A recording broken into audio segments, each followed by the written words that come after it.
하나님께서는 모세와 아론에게 이스라엘 백성의 죄를 속죄할 수 있는 물, 그러니까 온전하여 흠이 없고 아직 멍에매지 아니한 붉은 암송아지를 잡아서 불사른 재, 그 잿물이죠. 그 잿물을 만들게 하셨죠. 재를 진영 박 정한 곳에 이렇게 간직해 두게 하셨다가 이스라엘 자손 중에서 부정하게 될 때에 그 부정을 씻는 물로 사용하도록 하게 하셨습니다. 10절까지의 내용이 그거죠.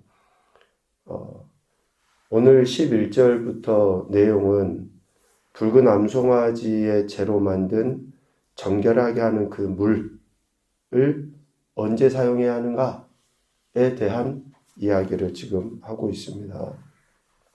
시체를 만졌다든지 또 죽은 자의 그 장막에 들어갔다든지 또 아니면 그 장막 안에 있는 물건을 만졌다든지 더 적극적으로 시체와 접촉을 했다든지 뭐 이런 경우들에게 있어서 이 붉은 암송아지의 재로 만든 물을 사용하게 했다라는 거죠.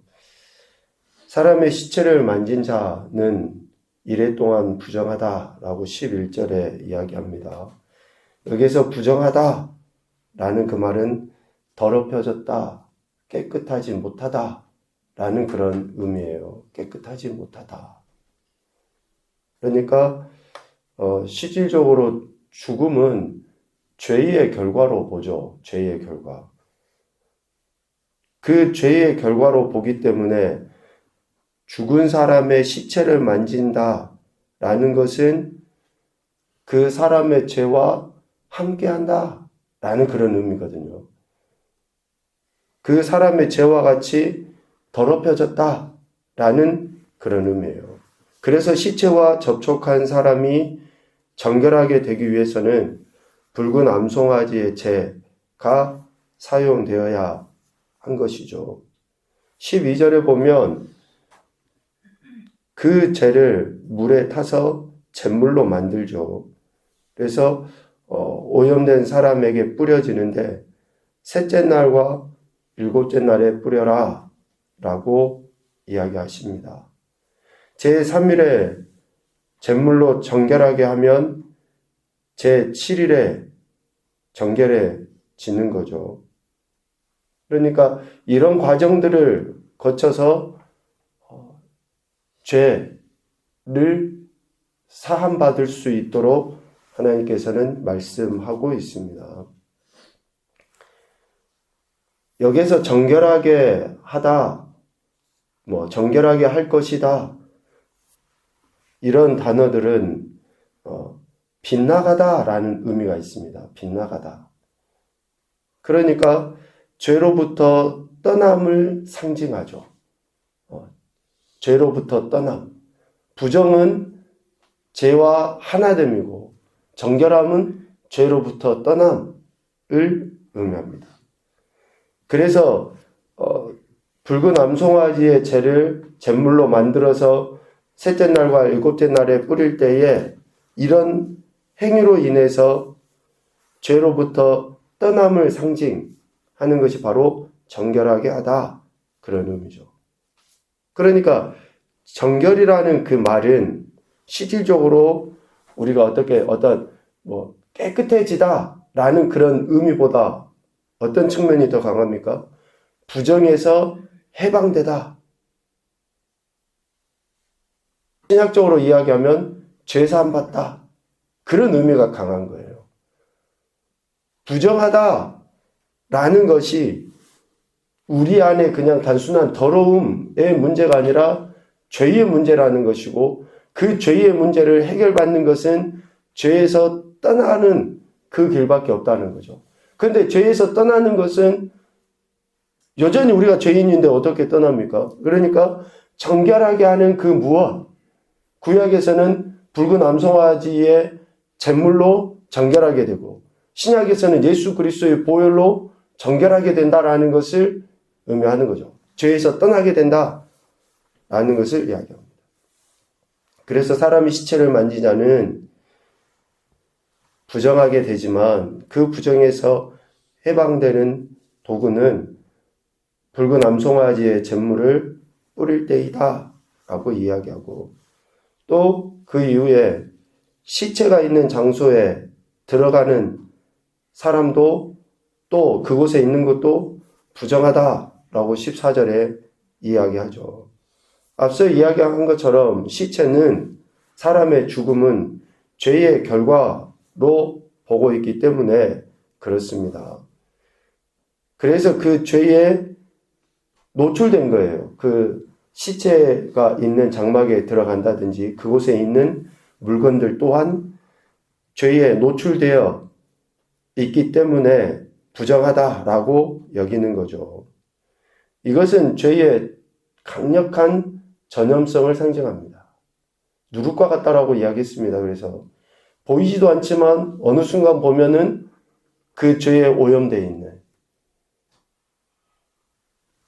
더러운 것에 가까이 가면 갈수록 우리도 더러운 것이 묻게 되어 있습니다.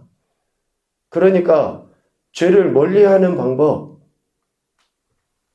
전염성 때문에 그렇습니다.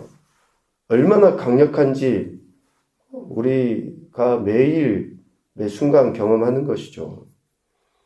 더욱이 시체가 있는 장소에 들어가는 그 사람, 또 그곳에 있는 그릇까지도 부정하게 보죠. 15절. 이런 부정에서 벗어나는 것 역시 붉은 암송아지를 불살라 만든 재를 사용할 때입니다.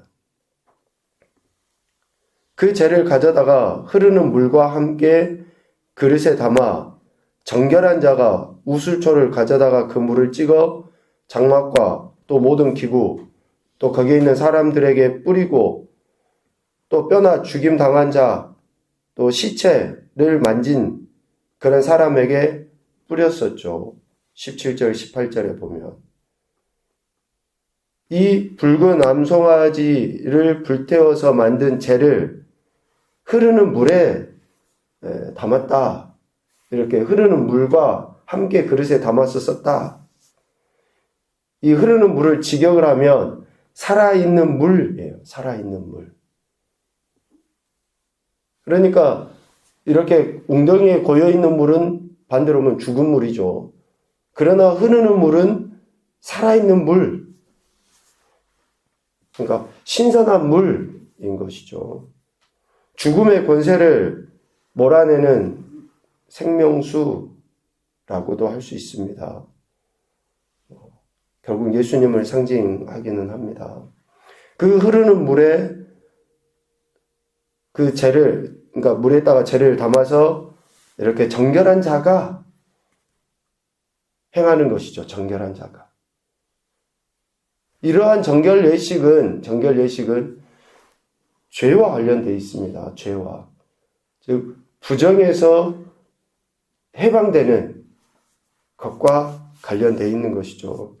그러니까 결국 부정한 것으로부터 자신을 정결하게 하지 아니하는 자는 어떻게 됩니까? 13절과 20절에 이야기하죠. 여호와의 성막을 더럽히게 되는 거예요. 하나님의 성막. 하나님의 성막은 결국 하나님의 임재 초소이고, 더 나아가서는 하나님 자체를 상징하죠. 정결케 하신 그 하나님의 능력이라 그럴까요? 하나님을 거역하게 되는 겁니다. 실질적으로 이스라엘 백성들이 저주를 당하는 그 핵심의 이유가 뭐였습니까? 하나님을 거스르는 거였어요. 하나님을 거스르는 거. 하나님의 성막을 더럽히는 거, 이것이 결국 하나님을 거스르는 것이기 때문에 하나님의 저주를 받게 되는 거거든요. 그래서 붉은 암송아지의 재를 통해서 이런 정결하게, 부정에서 깨끗하게 되도록 하나님께서는 이런 말씀을 하신 것이죠. 그래서 정결하게 하는 물을 뿌려서 깨끗하게 되어야지만이 하나님의 성막을 더럽히지 아니하게 된다라고 이야기합니다. 요한 1서에서 이야기하는 것처럼 우리가 우리 죄를 자백하는 거예요. 그런 미쁘시고 어려우신 하나님께서 우리의 모든 죄를 깨끗하게 해주시는 거죠. 이러한 은혜를 이스라엘 백성들은 이러한 정결 예식을 통해서 경험하게 하셨고, 오늘 우리는 우리의 죄를 예수 그리스도의 이름으로 고백하고 죄사함을 받는 거죠. 이러한 일들이 지속적으로 우리 안에 일어나야 할 것을 가시적으로 지금 보여주는 거예요. 오늘 본문은.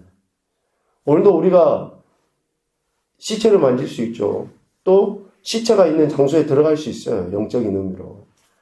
그러한 곳에 들어갈 때 우리를 보호할 수 있는 것은 우리 스스로가 아니에요. 예수 그리스도 그분의 생명이 있을 때 우리가 보호를 받게 되고 깨끗함을 얻어서 우리의 삶이 하나님의 영광을, 즉 하나님을 거스르지 않는 그런 삶을 살아가게 되는 것이죠. 오늘 말씀을 통해 이런 교훈을 생각해 봅니다. 첫째, 죄의 결국은 사망이다. 우리가 죄를 범한 것에 대해 이후의 죽음의 문제가 아니에요. 우리가 크고 작은 죄를 범하고도 그 죄에 대한 회개를 하지 않으면 영적으로 우리는 죽은 인생의 모습이 될 수밖에 없습니다. 이 죽음이라는 것을 여러분 포괄적으로 한번 묵상을 한번 해보십시오. 관계에 대해서 소원해질 수도 있고, 또 당당하지 못함일 수도 있고, 신실하지 못함일 수도 있고, 여러 가지 행태들로 나타나거든요. 우리가 죄를 가볍게 여겨서는 안 되는 이유가 바로 여기 있습니다. 사망이기 때문에 그래요. 두 번째, 죄가 가진 강력한 힘을 인정하고 그것으로부터 멀어져야 한다. 우리가 예수님 믿으면 죄사함 받았습니다. 이미. 그리고 그 죄사함의 은혜와 능력을 우리가 경험하며 삽니다. 그런데 미안하지만 죄가 얼마나 강력합니까? 우리가 이 시간 이 자리에 앉아있는 순간도 그러려니 모르지만 어제까지 살았던 삶 속에서 죄의 그 강력함들이 얼마나 우리를 짓눌렀는가 우리가 다 경험했잖아요. 그러니까 그 죄의 강력함을 인정해야 되고 그것으로부터 멀어지는 우리 안에 계신 성령님의 도우심과 인도하심 속에 의지적인 결단이 우리 안에 있을 때 죄로부터 멀어지는 거죠. 그 죄가 있는 자리에 있으면서 하나님이 나를 푹 뽑아서 옮겨주겠지. 여러분 착각 안 해야 돼요. 우리 안에 성령 하나님이 계신다라고 하는 증거들이 우리의 이런 행동들을 통해서 나타나 보여야죠. 죄가 얼마나 강력한지 그래서 그것을 인정하고 멀어지는 것. 마지막 한 가지는 죄 씻음은 오직 영생수이신 예수 그리스도 뿐이시다. 그래서 예수님 그분이 나의 구원자이신 것을 시시때때로 고백할 때에 죄로부터 우리는 멀어지게 되고 그 멀어짐이 생명의 은혜를 누림과 또 하나님의 영광을 증거하는 것으로 나타나 보여지게 되는 것입니다. 오늘 본문의 말씀은 이처럼 죄의 강력한 힘뿐만이 아니라 그 죄에서 벗어날 수 있는 그러한 정결해지는 방법에 대해서 우리에게 가르쳐 주십니다.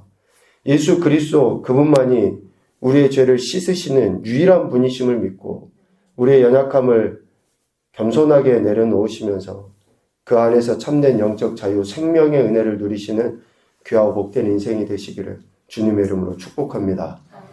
아멘.